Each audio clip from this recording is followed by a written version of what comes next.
This podcast is brought to you by the SQPN store at smile.amazon.com. Select SQPN as your eligible charity at smile.amazon.com, and whenever you shop at Amazon by going to smile.amazon.com, you'll support SQPN with a portion of your purchase. Once again, go to smile.amazon.com and select SQPN as your eligible charity. You're listening to Let's Talk, episode 35, brought to you by the StarQuest Production Network.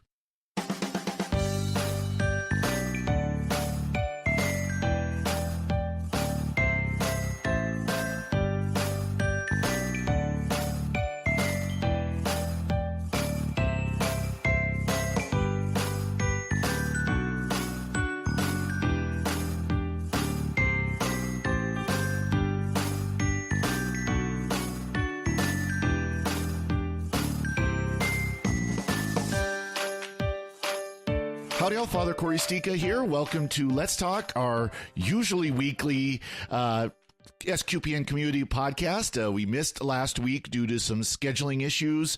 It just didn't work out. So unfortunately, we didn't have a podcast last week. This time, other people have taken blame. This time I've got to take blame for this one because I was busy last week and it just didn't work out for being able to schedule a recording. But we do have a guest this week, someone who hasn't been on Let's Talk yet. Marika Donders, welcome.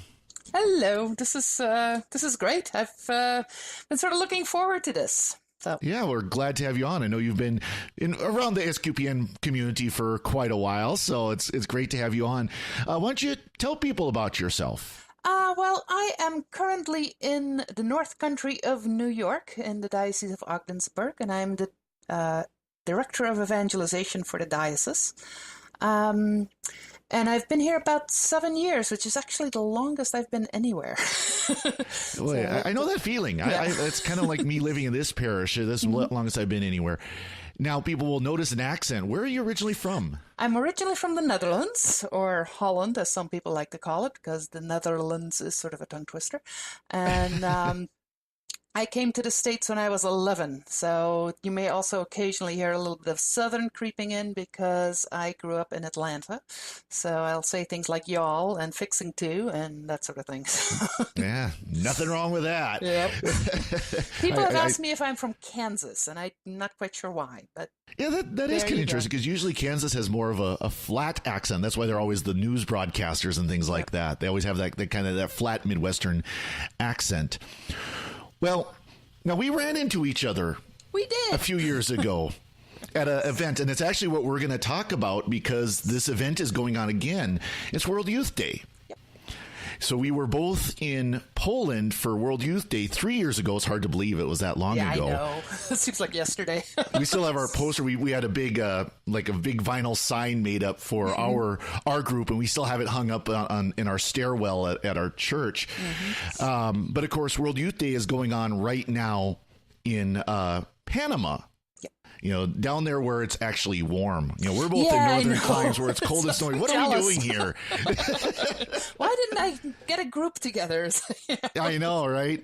They announced Panama, and we're all kind of like, Panama? Why would you want to go to Panama? And now we're sitting there. It's warm down there right now. Yep. Now would be a perfect time to go to Panama. Well, what made you want to go to World Youth Day in Poland? Well, the fact that it was in Poland and it was Krakow. It's actually my third World Youth Day. I went to both Sydney, Australia, and to Madrid, Spain. And I thought, well, Madrid will be my last one. We didn't really want to go to Brazil because that was 2 years, after Madrid, and we would have had to go back and immediately go into fundraising mode. So we thought, well, we'll skip Brazil. And then I thought, yeah, I'm done with World Youth Day. And then they announced Krakow. And it's like, I'm a John Paul II generation person. So it's like, I want to go. So I asked my bishop. I had just actually started here in 2012. I went to Madrid and Sydney with a group from Keene, New Hampshire. And so I asked my bishop, what do you think about getting a group together to go to Krakow? And he was like, well, try it. So we had a group of about 11 including myself. So we had 4 guys, 4 girls, 2 priests, and myself. Oh, wow. That's awesome. Yeah. Yeah, that's a lot of fun. We, for me, it was the same reason. I've always wanted to visit Poland. Poland is, it's one of those countries that kind of stands in the imagination. Of course, with John Paul II, we're similar age, not to disclose age, but we're both, we both grew up during the John Paul II era, and for me, it was the same thing of, wanting to see where John Paul II was from, wanting to see, the culture that shaped him. Yeah. And so we did the same thing. It was the same kind of thing as I really it'd been interesting to go to World Youth Day, like when it was in Toronto, but a decade or so ago, and other places like that. Boy, that would have been nice, but it's crowded. There's lots of people. It's busy. You got to walk everywhere. And we'll talk about some of that kind of stuff as part of the World Youth Day experience. But then when they mentioned Poland and my diocese put together a trip, and it actually ended up being not just my diocese, but the entire state of Montana. There were about 60 of us that went. Yeah. And a number actually from the parish here. I kind of promoted it a little bit here in the parish here, and my DRE went with, and a bunch of others, and we had a good time. It was a lot of fun. We got to, and we'll talk about some of the things that happened, not just with World Youth Day itself, but there are other experiences that kind of surround the World Youth Day trip. It's, so we'll kind of talk about all that, because there's a lot that really goes into World Youth Day, and I think we both have kind of experienced a lot of that. Now, the history of World Youth Day is kind of interesting. We've mentioned John Paul II, St. John Paul II, but he really is the one who started World Youth Day. It really comes from him. Now, do you know much about the history of it? I don't know a great deal. I know he started it, and I know that I don't remember the first one. Was Rome, I believe. I think it might have been. Yeah. And then the first time I really heard about it actively was when I went to Denver, because I was in the convent at the time. I was with the Daughters of St. Paul, and at that point it was a choice between, do I go to Denver for World Youth Day with the Daughters of St. Paul, or do I go home to Holland to visit my parents? Right. And I chose to go visit Holland to visit my parents. So it I missed Denver, but I heard all the stories of all the nuns who came back, and the laughter that came around it, and all the adventures they had. And I was like, oh, I wish I'd gone, but I really wanted to go see my parents. And my parents really wanted to have me come see them. So oh yes. And so I didn't go to Denver, but that's really the first time that sort of hit my consciousness, if you will. I think for a lot of us it was, because I remember Denver. I unfortunately I heard about Denver after it had happened. The year after it happened. And it's like, boy, that sounds like that would have been an incredible trip. And of course, you hear the fruit of so many movements that have come out of Denver. So much of the pro-life movements received a big boost out of Denver. So many of these new evangelization. Yeah. I mean, I know SQPN itself is not a direct cause from Denver, but I think you could probably trace back some of the movement to that. Other World Youth Day events as well. So, I mean, there's World Youth Day in Denver, which was, that was 1993. That was 25 years ago. I know. Isn't that amazing? And it's just like, but it's still something that is providing fruit for our the church in the United States. Yeah. The seeds that get planted at World Youth Days is just amazing. And just seeing it, even with the kids that I know who've gone to the various ones, and seeing how active they are in their faith today. Yeah, exactly. It's just amazing to see the fruit of the World Youth Days. And I think that's one of the big things about World Youth Day. It is a world event. People travel from throughout the world. You go to these events, and yes, there are events. There are, the catechesis, they call them. That's one of the big things they have is you go to an arena, a gymnasium, an event center, and you have teaching. And it's bishops and priests and lay evangelists and, people that are a lot of times from your country who come over to teach. You know, you have musicians, again, from your country who come over to teach. But you get to see people from throughout your country and meet people from your country. And that's where we ran into each other. We ran into each other at the Taron Center, which is where our catechesis was. From where I was living, where we were staying in Krakow, it was all the way across the city. I think for a lot of people it was. We were in an amazing location because we were, it was actually funny because I for the registration and everything, the hotel needed our passports, which I thought was odd. And so it's like we went with a tour operator who's done many World Youth Days and always gets really good locations. And I had looked at it on the map and it looked great, centrally located and all that stuff. But then they wanted all this information on all our pilgrims. And it's like, why does the hotel need all this stuff? This seems really weird. And, we got there and we were on we had rooms on second and third floors of the hotel. And then, we tried to go to the top of the hotel just to see, to be able to look out and see over the city. And we couldn't get past the third floor. And we thought, well, that's odd. And then the next morning I came down and there's like all these guys with these little curlicues coming out of their ears. And all these cardinals, they were in our building. They were on the top floors of our building. Oh, that's funny. And so I was like, oh, that's why they needed all our information, because they were doing background checks on everybody. Yeah, you had the security. Because we were like half a block away from where the Pope was staying. We were inside the security zone. I was like, oh, that's interesting. So, we had an excellent location. We weren't quite so fortunate. Though we had a good location. I mean, we were only about a mile from Market Square. Downtown Krakow. Beautiful spot. Lots of great shops and restaurants, and we had so much fun. Every day we'd walk down there. Or once we figured out the bus system and the tram system, we got it even better, where we could be dropped off like right in front of the university where we're staying. So it was even better. So, and that's another part of World Youth Day. It's not just the World Youth Day events. It's also getting to experience the culture, experience the town, the city you're in. So going back to the history, John Paul II started it. The first, I'm taking this all from Wikipedia, but it's 1984 is considered the first one in Vatican City, and then they had another one a year later in Rome itself. So I would assume somewhere outside of the city there. But then it's been every 2 to 3 years since. Usually on odd years, but occasionally they do them on even years, depending on what's going on. So it's about every 2 to 3 years they do them, depending on how things fall. Obviously, they're doing this one now in January because it's the decent temperature time. And the dry Panama. season. And the dry season. Now, relatively speaking, because there are videos out there of people that are there, it's still not cool. It's warm. They show people walking and they're sweating, and that's what Krakow was like. It was quite hot while we were there. Not Panama hot, not by any stretch of the imagination. It was summer in Poland, and it felt like it.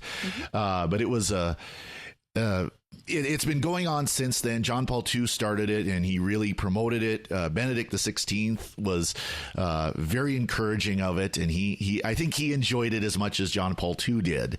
And then now, of course, Pope Francis has been doing it as well and has been supporting it. The whole idea of World Youth Day is to gather the youth of the church together. And when we define youth in the church, I think we sometimes miss in the United States what that means. It's not school kids. It's more young adults and senior high school and up. It's basically the 18 to 35 demographic is what we'll say. Now, we stretch that a little bit, on either direction. But in most groups, you really can't go if you're under 18. Right. And if you get too old, you might not want to go because it is a lot of walking. Effort. It's not, you get there and it's, for example, again, this is according to Wikipedia, there was 3.5 million people in Krakow while we were there. And when you go to the big final mass, you see every one of them. I mean, it's incredible. Except for me, I wasn't at the big mass. You didn't go to the big mass. No, I my ankles gave out, and So I decided to stay back and just let the kids do the walking. And so I stayed and watched it on TV, which was actually very comfortable. Oh, I'm sure it was. It was a great experience. I don't know if I'd want to do it again, but it was a great experience. Yeah. Because, you know, again, from where we were on the exact opposite side of the city. So we had to take the trams all the way to when they stopped. Yeah. The trams and the buses all the way to when they stopped. And it was still another, I want to say 2 or 3 mile walk beyond that. And of course, you've got this flood of people walking to, and this flood of people walking back. Yeah. You know, but you go and it's going to be a work. Yeah. So let's kind of go through the timeline of what a World Youth Day looks like. Okay. And it actually starts before the official events. Oh, At least the one I did. And I don't know, I would assume they're doing it with Panama. I haven't heard for sure. But they do the days in the diocese. Yep. And we did that this year, or that year in Krakow, and it was an incredible experience. We did it for Sydney, and we did it for Madrid, but we didn't do it for Krakow because it was my first time planning one. So I decided to do it the easy way. And but definitely, I highly recommend it if you're going to do a World Youth Day. Participate in Days in the Diocese. Oh, absolutely! It is amazing. So yeah, we were in the diocese of Sosnowiec. And it's, I have to look at the map. It's west of Krakow, about an hour drive or so. It's really not that far from Krakow. We were just kind of outside. It's actually right by Częstochowa. Okay. Wow. It's kind of in that area. Yep. And Auschwitz is in that area, and it's so all the things we wanted to see in Poland outside of Krakow were right there. And so we got to go to Częstochowa to the Black Madonna and had a mass there with their diocese. We got to go. Matter of fact, we did an actual pilgrimage to the Black Madonna. We walked. Oh wow! From a parish outside of town, kind of again about a 5. It wasn't a long hike, but it was an all-day thing because of course we're not in a hurry. Yeah. You know, I think it was probably about 10 or 15 mile pilgrimage. Yeah. Because that's a tradition in Poland is at some point in your life, if not multiple times, to do a walking pilgrimage to the Black Madonna. Yeah. To Częstochowa, which is beautiful. Beautiful tradition. So we got to participate in that. It was wonderful. It was a lot of fun. And again, you know, there were all kinds of groups and you got to see all kinds of people. We went to Auschwitz, you know, got to see where all that. Unfortunately, because there were so many people going through, we couldn't go into the buildings and see all the exhibits and get the full experience. But we still got to see where Maximilian Kolbe died. St. Maximilian Kolbe died, the building where he was at. We got to see, you know, where they would execute prisoners and so on. So you still got to get some of the experience. Yeah, we did the same thing. We did it actually during the week itself, and we did make a side trip to Auschwitz. Yeah, and it was just very impressive. And it was also something I think that really touched the hearts of the kids. You know, and when I say kids, they were 18. They were college kids mostly. Yep. But just being able to come and then reflect on it, and to reflect on Maximilian Kolbe, and to really share. You know, what did you feel? What did you sense? What what's going on inside your heart right now, and how does this affect you? It was amazing and very powerful experience. Yeah, Auschwitz is incredible experience, and we also, there's also what I don't know if people realize this, but Auschwitz actually has multiple spots. There's the actual original Auschwitz, which is the one where Maximilian Kolbe died, but then there's Birkenau, which is on the other side of town. There's not much left there. There's the big main gate. You know, if you see the picture of the tracks running into this big main gate, that's Birkenau. Yeah, Auschwitz 2, they call it. You know, and then there's a third one that's somewhere close by as well. You know, but there were multiple sites of these camps that were used to. Yeah. The original one was barracks. It was a military barracks, and they just sort of took it over. So it was actually a training camp for the Polish military before the Germans invaded. So we got to do that as part of that week. And then we were in parishes. So we had 2 parishes Slokov, and if there's anybody who speaks Polish and you know where I'm talking about, I'm sorry, I'm going to destroy the names. And I'm not even remembering them exactly. Anyways, we were two parishes that were right next to each other, two little small villages that really, they weren't any bigger than where I live here in Malta. Yep. They were about 2,000, 3,000 people, but of course they were small villages in kind of a rural area. And then we kind of split our group, and the priests, we lived with the local parish priests. Right. And our bishop, who was with on the trip, stayed with the priest as well in the other parish. It was funny because I didn't speak, myself and the other priest that was with me didn't speak any Polish. Right. The pastor didn't speak English, but there was two associate pastors, one of whom spoke broken English, the other one spoke fluent English. Yeah. And there were still things that carried across. There were still things that I, as a pastor, my brother priest as a pastor, and the pastor there, we could tell. We knew. We knew what was going on.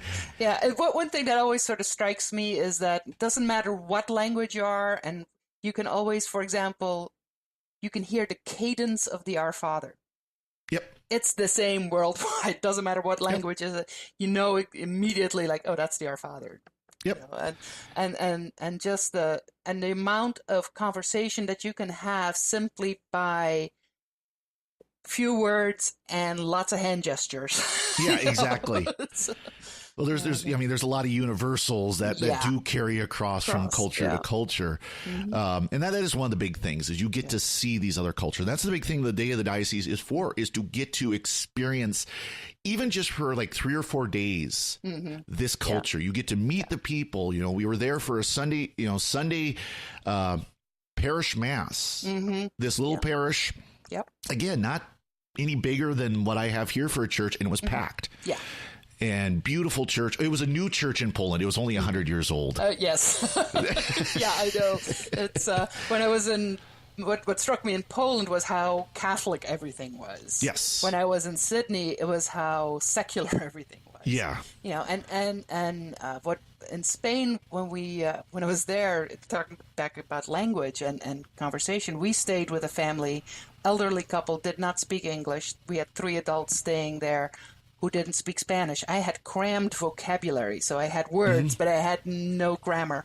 Right. And so I was speaking in infinitives, but I became the translator because the other 2 refused to even try. And so it would be like, they would be speaking Spanish, and I would translate into simple English, and they would speak into me, and I would speak with words and gestures, got it across to them in Spanish. And I went back and forth until I got tired. And then they would speak to me in Spanish, and I would translate, and I get these blank stares, and I realized that, oh, that wasn't English, that was Dutch. Sorry, I'm going to bed. Because I lose English when I get tired. So so that was the interesting thing. And just the love of the people who want to assist, who want to help. Oh yeah. It's in Poland. I was walking around at one of our free afternoons, and I was in a little park and praying a rosary, and this little old, peasant-looking woman came up to me and smiling and tapped on my hands and pointed to my rosary and pointed to herself, and then she pulled out her rosary and pointed to her rosary and pointed to me. It's like, you pray for me, I pray for you. Yep, that's exactly. And I was just, complete stranger, but it's those little things you remember. Yes. It's not. Yeah, the big events are awesome. The big vigil masses. It's awesome to see the universality of the church that way. And for a lot of our kids, especially if you're coming from a rural area, seeing just all these countries coming together, all these flags, is fantastic. But it's the little things you remember. It's the little gestures and the little touches and even the things you learn, because it is a pilgrimage, and so there's a struggle that you have to overcome. And I was sick for the vigil in Australia, but I went, and it was cold because it was winter down there, and so it was 70 during the day, but it was freezing at night. And in my sleeping bag, in like 4 layers of clothes, I was freezing cold. And getting back was, I had your little backpack and your bedroll and all that stuff, and having to let go of control and having other people carry my stuff for me because I just had no energy left. Right. Just learning to say, okay, I surrender this, and thank you, and and being willing to accept help, because sometimes it's a lot easier to give help than to accept it. Exactly. But those type of lessons is what you get from a pilgrimage, and that's the mantra we kept saying too. It's a pilgrimage, not a vacation. It's a pilgrimage, not a vacation. Well, and that's I think a lot of people expect to go to World Youth Day. It's going to be like a vacation where you're going to have the shuttle buses and you're going to have the nice hotels, and you can have that. I mean, I think you could very easily put together a World Youth Day package where you go to everything. Yeah. And it's, you're not going to have to walk as far. You're not going to have to, I think you could do that. Is it worth it? No. No, it really isn't. Yeah. And it's in the standing in line and waiting in line where you meet the other people. Exactly. It's in Krakow had a different food system, but like in both in Sydney and in Madrid, well, actually in Sydney was the type where you had to have 6 people for each food pack, because you got a food pack. Oh, sure. And so if you did not have a multiple of 6 people in your group, you still needed to get 6 people. So there were people standing around with like 2 fingers in the air because they needed 2 people to make a group of 6. Yeah. And so that's where you met people. You started having conversations, and it's like we have to work together to get this food. Know? And so that's the sort of things. It's those little side things to World Youth Day. It's the big events are great, but it's the little personal touches that you remember. Yeah. You'd be standing there like for the catechesis waiting to get in. You'd say, "Oh, you got a flag from this state. You got a flag from that site. Yeah. I can hear your accent. Yeah. Where are you from?" Yeah. Right. You talked about the food, and actually, Krakow, it worked really well. They basically would give you coupons for so much money. Yeah. And you would go use that at food trucks and different restaurants throughout. Yeah, exactly. You would try to hit it at different hours when everybody else was. Either you try to get, like say you'd hurry up to get back from events so you could hit the food truck before everyone else did, or you'd wait till the crowd would go down a little bit and then go. Yeah. And we found some really cheap restaurants, and it was actually easier just to go get restaurant food. And we were staying at the hotel, so we had it came with breakfast. Oh, there you go. That helps a lot. I always bring Ziploc bags wherever I go, and we made our sandwiches. There you go.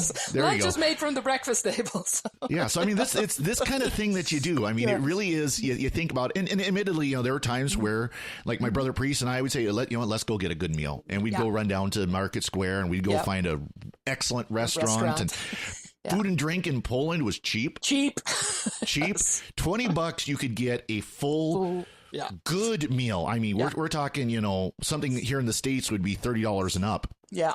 With drinks, with alcoholic drinks, beer or wine or whatever you want for $20. Yeah. And that was a high meal. This was a good meal. This was not McDonald's. Yeah.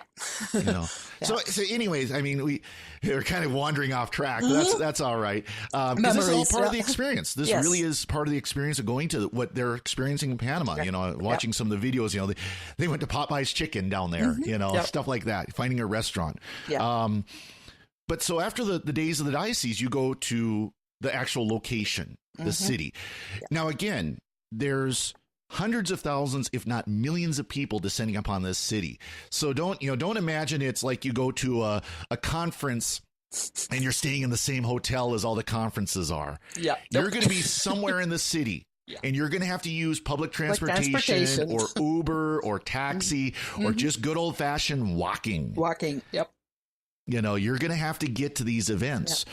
But then there are going to be events. There's going to be, once everybody is gathered on the official start day, there'll be the opening mass, usually with the archbishop of the location or, some other important bishop or cardinal of the location. Yep. And everybody, and that's the smaller of the two big masses. That's pretty. Yep. And it's simulcast on radio, so you have everybody fiddling with their earpieces. Yeah. Before I left, I bought a cheap radio. I think it was like $10 for just a little cheap pocket radio, so that you could sit. Because what they'll do is, of course, it'll be broadcast either in the local language, or the mass will be celebrated either in like the local language or Latin or some other combination thereof. And so you would listen to the translation. Yeah. You know, they would have a text of the homily translated. They would have of course, the text of the mass they'd have translated, you know, using whatever the current translation is. Right. And so you could sit and listen to it. Yeah. And everybody's listening, you know, and, you know, it worked pretty well. Yeah. You know, they'd set up mobile transmitters and you could hear it pretty easily.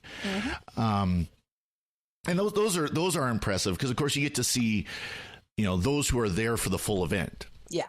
You know, as the events go on, it gets bigger and bigger and bigger. But you still, I think in Krakow, the opening mass, I want to say was 750,000 people. Yes, I think so. Yeah, it was still huge. a huge event, and we were actually only about 2 miles from where that occurred, that park where that occurred. Okay, yeah. So we were pretty close. That was easy for us to get to. Or those we events. Actually walked there. Yeah, so it's we didn't take the trolley there. We just walked that whole stretch. And that in itself is fun. The walk to the event is like you're in this sea of people that's streaming, and people singing their national songs, and their and it's people praying rosaries, and it's just the whole thing is an experience. Exactly. And every little piece of it is an experience. And I think for coming both. The 3 times I went were all with rural dioceses. And so kids who had, at most had been, a big event for them would have been at like a Steubenville conference. They went and it was like, whoa, look at all these people. Well, it's funny though, because here in Montana has, I want to say it's 1.2 million people in the entire state. Yeah. Now we're the 4th largest land-wise in the nation, but we're only 1.2 million people. Right. And so some of these events, the big mass at the end, literally there was like 2 to 3 times more people than there is in the entire state of Montana. So I mean, this blew people's minds. I mean, to see that many people. Yeah. But kind of going on, you start with that big opening mass, and then usually it's like the next day is when the Pope arrives. The Pope actually usually doesn't come to start. He usually comes after, a day or two after it starts. And that's always a big event because the Pope comes in, and it's not a mass. It's just like a prayer service. It's like a vigil service. Yep. And that's always an incredible event because, of course, he drives through the crowd on the Pope Mobile, and they always set it up so it's not the most direct route, so everybody can get a chance to see him.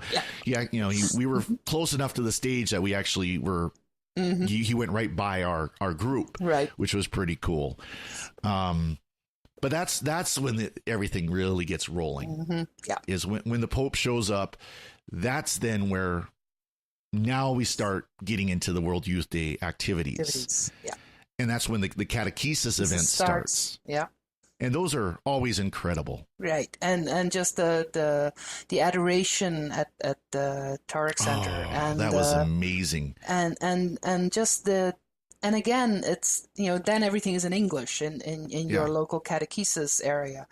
And so it's sort of, it's in a way, it's sort of I can breathe, I can speak English and not have to worry about how do I say thank you in Polish again, and or excuse me, it's like I had like 3 or 4 words that I learned in Polish. I tried to cram Polish vocabulary, and it's just like, it all starts with a P and an R and a Z, and it's like after that point, it's sort of like, okay, I don't know what's what anymore. But just being able to be there and to go, and even the confessions that are there, and people praying on their own. There was like the Adoration Chapel, and they had the icons,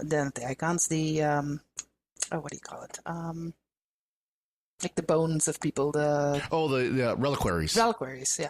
And people taking time to really learn about those. And it was just, it's so beautiful to see the fervent faith, very much alive. And, and it's just such a hopeful experience. So. Yeah, it really is. And it's because you go to these events, and like in the case where we were at, there was about 20,000 people inside this stadium, and it looked like a smaller basketball stadium. Right. I mean, you go to a basketball stadium, typical stadium in, New York or Los Angeles or wherever.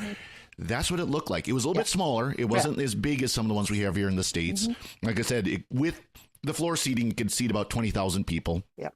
And there were more wanting to get in, but we reached capacity. They said we can't let any more in. Yeah, there was actually one day we couldn't get in because we were too late. And, So.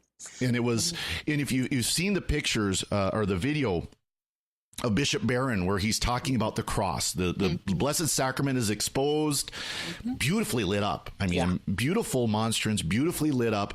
And he's talking about the cross because it was right after that priest in France had been martyred. Yes. That was at the Tarn Center. We were there. We watched that event. We watched the Blessed Sacrament process by, and they processed it all the way through the crowd and everything. And it was just a powerful experience. Again, 20,000 people there, and you could have dropped a pin on the floor and you would have heard it throughout. It would have echoed. It was that quiet during the adoration. It was incredible. And there were sacrament. The Blessed Sacrament was obviously exposed for that, but there was also confessions, and I was able to do about an hour or so where I sat in the room where there was probably about 20 confessors at a time. And priests would rotate in and out so that people could come in and receive the sacrament. It was just phenomenal. And there was a line continually. So it's if you make it available, they will come. Oh yes. And confessions were available there. They were available in Park there. Again, close to where I was at, where we were staying. At the John Paul II Shrine and the Mercy Shrine, they had them set up. And so there was, that's the other thing, you could do is go see stuff like that. We were able to go see Divine Mercy in the JP2 Shrine. It was just, I mean, there's all those kind of things going on. And it's, again, and while this is going on, people aren't just going to these events. You might take an afternoon and say, I'm not going to go to the catechesis this afternoon, whether it is just because I don't feel like going, or I really don't want to, I'm not that interested in the speakers, or, it happens.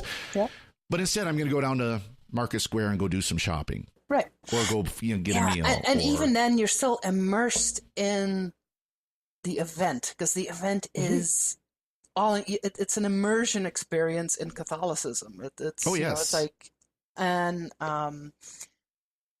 it sort of makes you realize that this is, the faith is integral to our lives, and we really should be doing this all the time. Maybe not to this extent, but we should always live out our faith. And it gives you this experience of, this is how it could be, that immersion in the faith, and that everything is affected by it. And it changes you. It's transformative. And so like one of the places we went a lot was the Dominican church, where they had, because they had set up in their backyard, this little restaurant. And, and it was all these young people coming together, and there were all these discussions, and they had little tables set up, and it was just this that in itself could have been the experience. I mean, I could have just stayed there the whole time, and I would have been thoroughly happy. And again, going to the John Paul II Shrine and seeing the relics there, but also we had to wait to get into the lower chapel because we wanted to go venerate the blood that was under the altar. But before we could, there was a mass going on. It was in Ukrainian. But at the end, they were singing the Lord, you have come to the seashore. Da, da, da, da, da, da, da, that one. That melody in Ukrainian in like 6-part harmony. Wow. And it was just goosebumps. I just stood there and I started bawling, because it was just one of those things where it's just like, I have no idea why this is touching me the way it is touching me, but it was just beauty, And again, it's like, it's those experiences, it's those memories that you take with you, and that feed you when you have a day where it's like, I don't really feel like doing whatever I'm supposed to be doing, and it's like, but no, God is here. And, yeah, so, I have to admit there was one event that I just flat out said I'm not going. That was the Stations of the Cross, and it wasn't anything against the Stations of the Cross. Although in the past there have been controversies over the Stations of the Cross at different World Youth Days. Yes, but it was just I was tired. Yes, I was tired about being around people, and I just wanted a day where I can veg out. I need introvert time.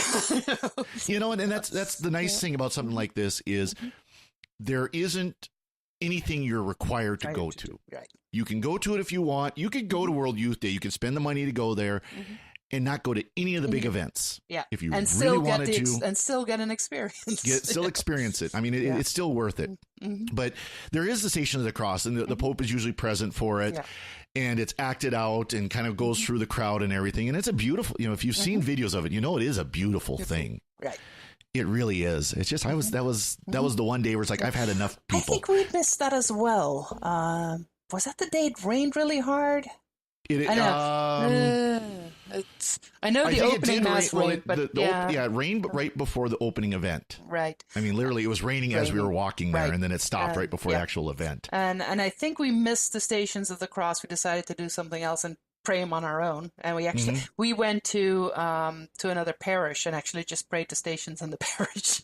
Sure. And but again, it's like the ones in Australia are the ones I remember for the stations. Right. They were just beautiful and well acted and beautiful music, and yes. So it's but again, it's like you can go to these, you don't have to. It's and you sort of pick and choose because you can't do everything. Because if you do everything, you're going to drop dead. You're going to be worn out just going to half the events, right, and we were. I mean, by the time the final mass was done, I was like, I'm glad we're leaving.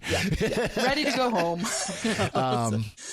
And of course, because it was hot, we were tired, and I'll have to tell a story about that, about getting back from the final mass here in a little bit, but. Of course, it all builds up to the mass. Everybody, this is the one everybody knows. This is the one that, this is where you have the millions of people, again, 3.5 million people in this park, this large open field that, as I recall, it had been like an industrial site that they had completely cleaned up. Right. And it was just actually quite a beautiful spot. There was kind of it was a cooling pond for a power plant, but it was a pond there and everything, and it was quite beautiful. And just millions of people, and everybody goes in the night before, and they stay overnight, and next morning, sleep there on the ground, and they events the night before and events the morning of, and again, and that's when the Pope is there, and the Pope celebrates this huge mass, and priests from throughout the world and people from throughout the world, and it's just an amazing experience. And the like in the one I went to in Spain, there was at an old Air Force field, like a airfield, and it was covered in sand, and it looked like they had grown like wheat and had just cut it, so there were like all these stubbles, and there were little yellow grasshoppers everywhere. And it's like, I mean, you just sort of took them for granted at a while. You can't do anything about them. But that's the one in Spain was the one where they had the storm that came up during the vigil, and we could see lightning starting all around us. And I mean, it was like there was no place you could go, so it's like it was just this lightning storm all around. And then the Pope came in, and they wanted him to go because they thought it was getting dangerous. It's like, well, they can't go anywhere, I'm not going anywhere. So he stayed and prayed with us. And then the rain came down. And it was actually very nice because it was cool, because it had been like 110 degrees. So it's like, so everybody was just, put everything in their plastic bags and just sort of danced in the rain. But the storm broke down all the Quonset huts that had been set up around it, whereas the chapels. And destroyed the hosts for the mass the following day. Oh, no. So, and it's not like you can just go to your next neighborhood parish and it's like, gee, I would like, 2 million hosts. 1 million hosts, yeah. So for communion, they had enough hosts for the priests and that first section of the very important people, but not for the people in the crowd. And so Right. it actually became a teaching opportunity to talk about, spiritual communion. We later had mass in our hotel and received communion there. Right. But during that storm, it got kind of scary because it was thunder and lightning and rain and just whoosh. And the Pope, they wanted the Pope to leave, and the Pope decided to stay, and he asked everybody to kneel and to be quiet and to pray. Sure. And when everybody knelt and prayed, the storm stopped. It was like, it was goosebump time. And then at a certain point, and everybody that I've talked to, no matter where they were in that field, saw it, there was a single white dove that flew up, against the black sky. Right. Oh, sure. And everybody went, Holy Spirit's in the house. And then we continued. It was, and that was sort of the end of the storm. But it was just everybody I talked to who was at that mass saw this dove. So it's like, it was an amazing experience. Sure. And then the mass the next day, and sorry we can't receive communion, but we could talk about spiritual communion and and that sort of thing. So again, the things that go wrong are still beautiful. Oh yeah, and that's in Poland. The big issue was the transportation. We did have the trams, their light rail system, we'd call it here in the States. They did have buses. The problem they had was the trains started breaking down. Just because of the number of people. And they added, they brought trains. I literally think they brought trains out that had been built by the Soviet Union. Yes. That were brought to Poland by the Soviet Union back when it was still, in the 80s or before. I mean, they brought everything they could. Yeah. And by and large, it worked. We were able to get around. Once we figured out the train system, it was a really good way to get around. Yeah, right. And they could get a lot of people around by it, but not always. Yeah. And that was kind of towards the end. It was showing its signs that it was worked a little too hard. It worked a little too hard because again, like I said, where this big mass was located in Krakow, you got to the end of the bus system, the end of the tram system, and then you had to walk. And it was miles that you had to walk, 3 miles. I can't remember exactly what it was. And, it seemed longer because again, you're not in a hurry. You're going to get there. You get there when you get there. Yep. Coming back was interesting experience. The priests were separate from the groups. Okay. So the priests would go up front. We could go up by the altar. I say by the altar. I was still probably a football field at least away. I could see the Pope. He was a little white dot up there. Yeah. You didn't need binoculars, but you didn't need binoculars. Didn't have to use the big screen. I could see him. Yeah. But we were separate. So of course our group, our group was closer to the exit. So they started going. We just took off. The priests, we'll get there when we get there. Right. And we get on a tram and get to we got on a tram and it stopped because it broke down. No, we got on a bus. Excuse me, we got on a bus. I'm trying to remember how it works. So we got on a bus because it all runs together at a certain point. The tram system had already the first tram that we came to had already broken down. That line had already broken down. Yeah, and of course, once the line breaks down, they can't keep them going. So we get to the bus and we were able to get on the bus and go, well, we're going to try to get on another line. So we get off the bus at that point. That system broke down before it could get to us. Oh, boy. Yep. And so one of the priests is like, well, we're going to have to start walking. Now, we're on the other side of Krakow still. Right. We're talking another 10-mile walk. It's like, no, this ain't I pretty much like, this ain't happening. I'm not walking. I'm done walking. Well, fortunately, we were get on another bus, get to another line that was still running that would actually take us right to our place, square, right? A mile from our place, and then we could catch a bus from there. And so it worked out well. But I mean, these trams were crowded. Yeah, they're hot. Again, they were breaking down, and so that was the big issue. That's where you do the pilgrimage side of it. Is things are going to happen. Yeah, and leaving the site is always, it seems harder than getting there because it's just like, okay, I just want this to be over now.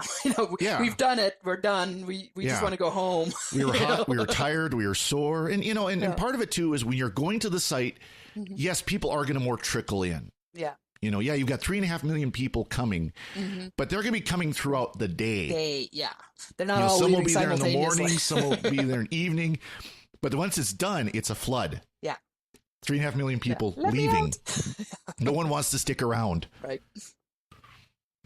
So it's incredible. It really is an incredible event, and if you haven't done a World Youth Day, I would highly recommend it. Yes. It is, and especially if it's especially for, don't think youth in the way Americans think youth. Think youth as the way, think 18-year-olds and up. It really is. Young adults. They'll get much more out of it. And also it makes it a lot easier to plan if you're the one organizing it, because you all of a sudden don't have to deal with all the Virtus stuff and, who can stay in what room. Yeah. And we had a couple of high school kids go, and there was the issue of who's their chauffeur or who's their chaperone, and making sure everything's covered as far as that's concerned. And it wasn't a huge deal. It was easily done, but it was still an issue. Yeah, but we've done. I've done both ways, and the group that actually went to both Sydney and Madrid the core was pretty much the same, and they had actually also gone to Cologne and Toronto. They actually started as middle schoolers in Toronto. Oh, wow.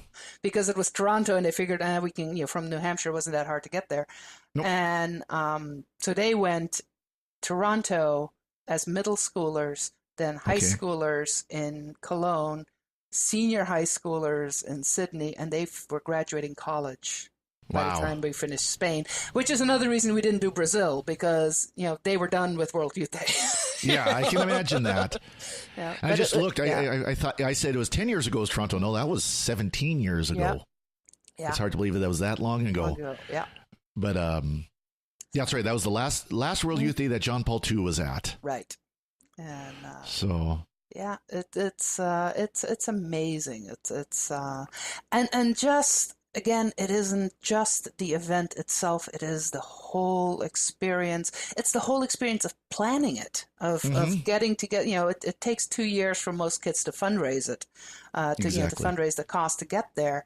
And so just even having those planning meetings and organizational meetings and getting to know the pilgrims that you're going to be traveling with. Right. And it creates lifelong bonds. I mean, these kids are friends for life, Oh yeah, absolutely. And it is just, the whole process is just a formation in faith. Oh, absolutely. Absolutely. And it is expensive. It is. It is not a cheap trip. For us, it was right at $4,000 for the entire trip. Yeah. But that was airfare, that was meals, that was the whole works, Same here. Yep. And Australia was more because it was just the getting there. Yeah, exactly. It was like 30 hours of travel. And they don't ever announce where the World Youth Days are going to be at until the end. So we'll find out where the next one, when and where the next one will be at the final mass for Panama, because of course Panama is going on as we record this. I think when this gets released on Tuesday, it should be maybe that. I can't remember I don't know what day the final mass is. I don't know. Oh, the 27th is the final day. So I think that's Tuesday. Tomorrow. Tomorrow is, as we record this, Sunday. Yeah. So by the time this comes out, we'll know where the next World Youth Day will be. Yeah. For those of us, if you happen to be on the continent, it's occurring. It is a lot easier. So for those listening in North America, Canada, United States, if it happens to be up here, which it probably won't since it's in Central America, be worth going. It might be probably. I'm going to guess Asia. I'm thinking Asia. That's my prediction. Again, this is being recorded before it's announced. I'm going to guess it's going to be somewhere in Asia. Yeah, I think I agree with you. I'm still hoping for an African continent, but I don't think they're ready for that yet. And, I don't know. I don't know where in Africa it would happen. There's unfortunately a lot of unrest there. Yeah, and so I'm thinking Asia. Someplace like Thailand or the Philippines again, or something like that. New Zealand would be nice. Yeah, I'd go to New Zealand. I'd go to Hobbiton. Oh. Yes, indeed. So this is Future Father Corey. I'm actually recording this the day after my conversation with Marika. Sunday evening, I'm recording it. Just this morning, Sunday morning, it was announced at the closing mass World Youth Day, as they traditionally do, where the new location will be. And it will not be in Asia, as we both thought, as you just heard us say. Instead, it's going to be in Lisbon, Portugal in the year 2022. So that's 3.5 years to plan for the next World Youth Day. That sounds like that might be a kind of a fun trip.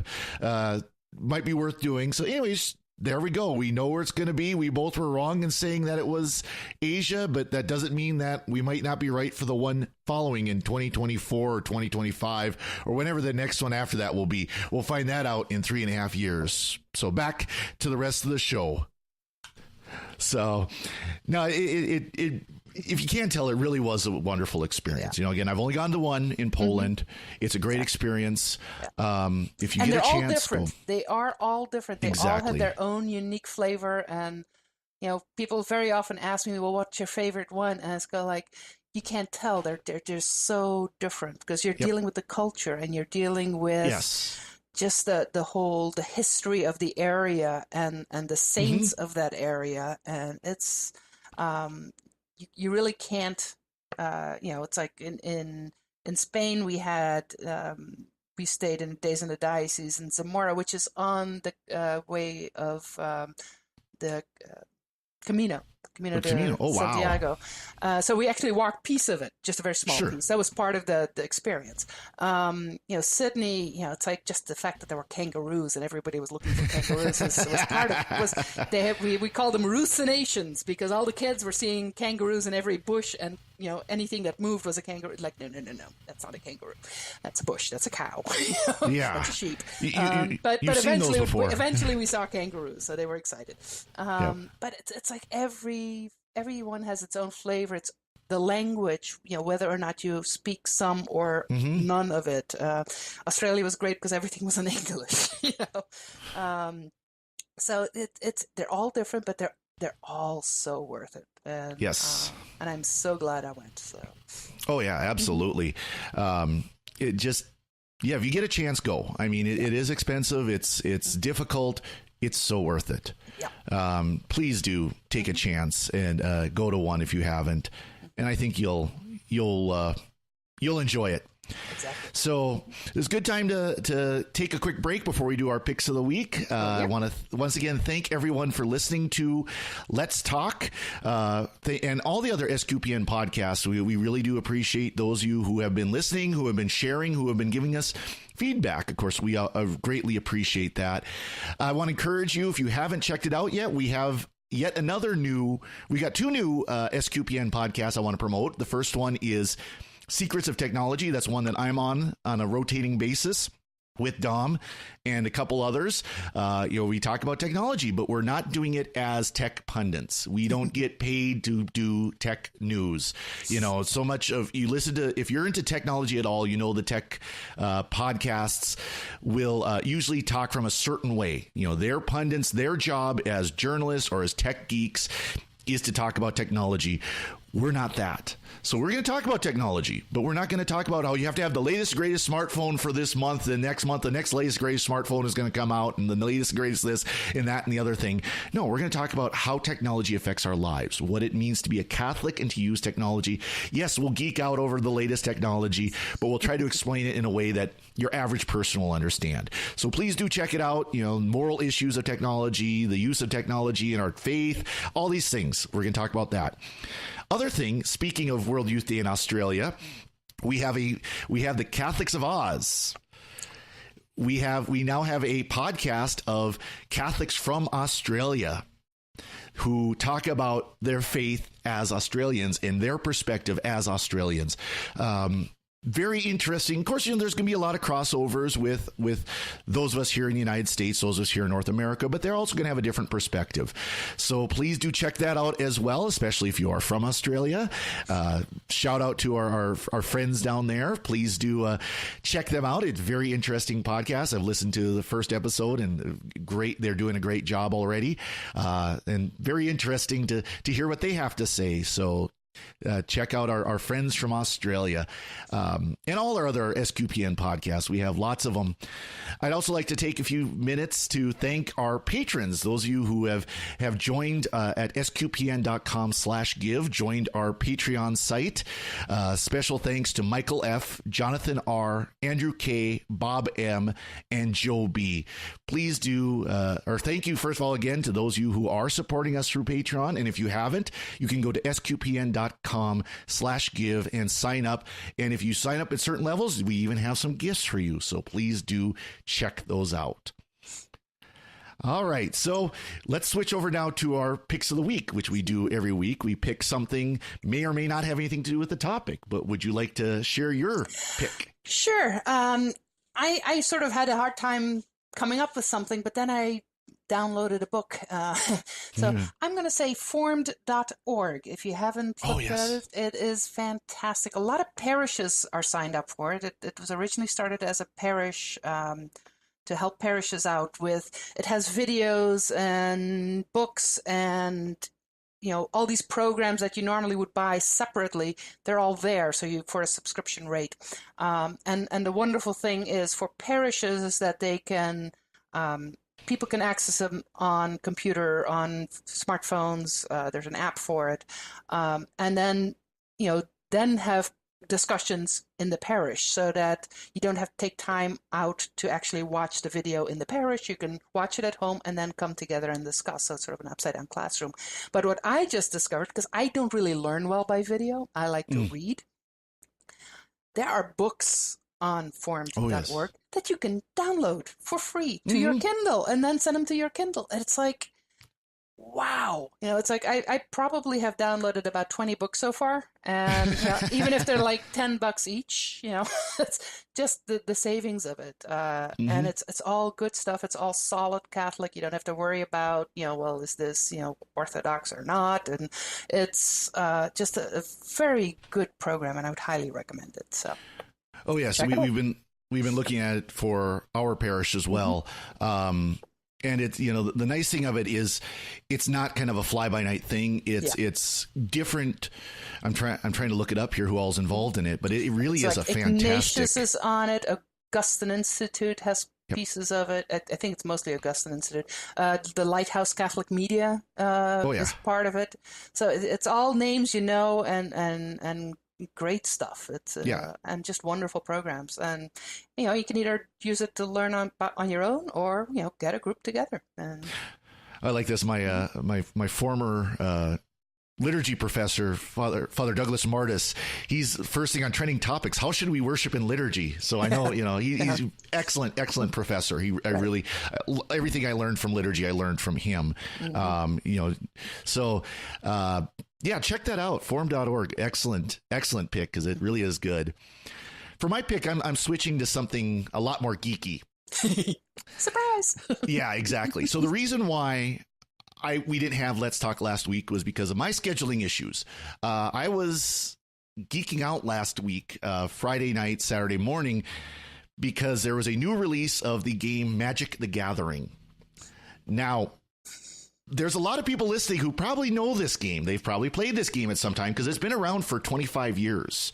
It's a collectible. For those who don't know, it's a collectible card game in kind of a fantasy realm. There's magic. You and the other player are wizards who are battling it out, using these spells, using these creatures.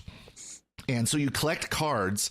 Some are more powerful than others, and some do different effects and all that kind of stuff to compete, to fight.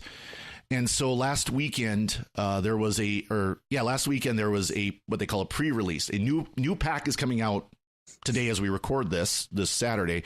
And so they do a pre-release where you get to play with the cards and all that kind of stuff. It's a lot of fun. If you're familiar with the game, you know how much fun it can be. You know how addictive it can be. To be forewarned, it can get very expensive, but it can also be a lot of fun. So my pick is the collectible card game Magic the Gathering. Check it out. You can get sets that are pre-made where you can just pick them up and play. You can buy, of course, the booster packs and the boxes and this and that and everything else. And, a lot of times there's a little local, for those of you who actually live in populated areas, unlike me, there are local game stores that you can go to and play these games, and they are usually be very willing to help you out. There's an online version that's coming out called Magic Arena that you can play it for free, completely free. You don't have to pay anything for it. Now, you might not do as well as someone who's going to pay money towards it, of course, like any free to play game.